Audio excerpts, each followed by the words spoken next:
Hello friends, শুভ বিজয় সবাইকে। দেখতে দেখতে লক্ষ্মী পুজো এসে গেল, আর একদিন মাঝখানে বাকি আছে। তো আমি একটু বাজারে গেছিলাম আজকে, একটু চপার বোর্ড আনলাম আর ঠাকুরের একটু প্রদীপ আনলাম। এগুলো অনেক দিন ধরে ইচ্ছা ছিল এরকম একটা স্ট্যান্ডওয়ালা প্রদীপ নিতে। কি দাম বেড়ে গেছে বাপরে বাপ! শুধু স্ট্যান্ডটাই নিল 600 টাকা, ভাবতে পারেন। উপরেরটা 80 টাকা নিল, এটা নিল 300 টাকা প্রদীপটা।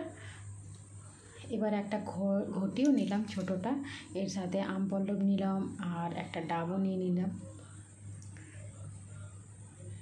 এদিকে আমি কিছু কিছু জিনিস নিয়েছি, এখনও অনেক জিনিস কেনা বাকি। একটা ছুরি নিয়ে নিলাম ফল টল কাটার জন্যে, আর মায়ের সাজ, গামছা সব নিয়ে নিলাম। এদিকে কাজু অনেকগুলোই লাগবে, কাজু কিশমিশ বেশ অনেকটাই নেওয়া হয়েছে। খিচুড়িতে দেওয়া হবে, সব কিছুতেই হয়, নাড়ু টাড়ু। এখানে আমি পিড়েটা নিলাম, পিড়েটাকে একটু ড্রয়িং করে নেব, তাহলে গুড নাইট।